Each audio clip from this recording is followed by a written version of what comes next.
Hello, welcome to part 2 of London's strange street names and the stories behind them. If you haven't seen part 1 yet, I've linked to it in the description and it is probably best to start there.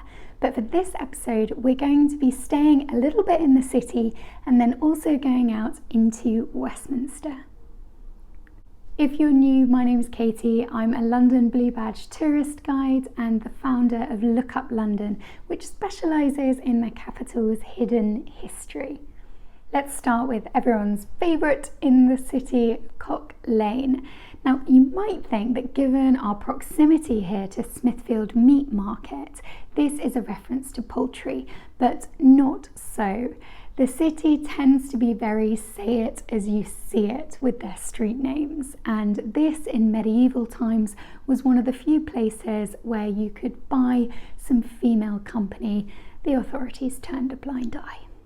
Now, not far from here, you can see a curious little dead end, which is quite aptly called Turnagain Lane. This is because what today is Farringdon Street was once the path of the mighty River Fleet. So this was a polite reminder that your path was blocked. Because it was also used as a handy rubbish dump / sewer, since the 1700s sections of the foul, smelly Fleet were covered over. But there is still a place where you can see it today.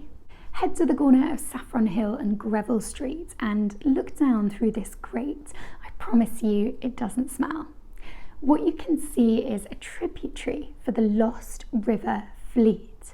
Now, the main part of the river, it flows underneath Farringdon Street and Farringdon Road, and then it empties into the Thames just beside Blackfriars Bridge. Just around the corner from here is the brutal sounding Bleeding Heart Yard. Now, there are two stories to this. One most certainly is an urban myth, but I'll tell you both. It concerns a woman called Elizabeth, wife of the landowner in this area, Sir Christopher Hatton. Supposedly in 1662, they hosted their annual ball, and that night, Elizabeth danced the night away with a curious stranger while everyone else watched from the corners and gossiped about the pair.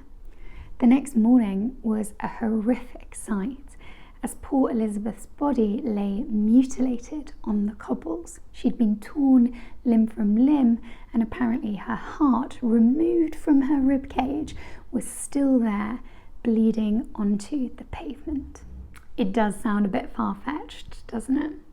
Well, probably the name comes from a 16th century tavern called the Bleeding Heart that was near this site. But next, we're off to another violent sounding street. This is Hanging Sword Alley, just off Fleet Street, which itself gets its name from that mighty underground river. This is probably a reference to a dangling sign. Hanging signs were really common in London before we had uniform street numbers. It's thought that the hanging sword was probably a reference to a fencing school that was based here. However, in the 18th century, it was also known by another gruesome name, Blood Bowl Alley, after a pub nearby. Now, street names can be quite self-indulgent, with people in power naming things after themselves, and you don't really get a better example than in the network of streets just by Charing Cross Station. The area was owned by George Villiers, who in 1623 was made the Duke of Buckingham. Now, he died a few years later, but the land passed to his son, conveniently also called George. And when this George decided to sell, he agreed with the developers that they would name the streets after him. So we have George Street, Villiers Street, Duke Street, Buckingham Street, and even Of Alley. Now, not all of these exist today, but happily on the renamed York Place, they still have a reminder of this quirky bit of history. Further west, we reach the wonderful green space of St James's Park, and this was laid out from 1532 as royal hunting grounds. Continuing on this animal theme, Birdcage Walk runs along the southern side, and this is a reminder of the royal aviary established here in the 1600s under King James I. Today the name is the only reminder of the aviary, but if you want to see birds, just head into St James's Park and you can see a variety of ducks and geese and also the famous pelicans. In 1664, the Russian ambassador gave them as a gift to King Charles II, and since then this tradition has continued and there's been over 40 that have lived in St James's Park. Nearby you can also see the incredibly cute Duck Island cottage. This only dates from the 19th century and was originally home to the park's bird keeper. No one lives there today, but I think you'll agree it's a lovely little feature. On a less animal-friendly note, close to here you can find a set of steps, and at the top you'll see the street sign Cockpit Steps.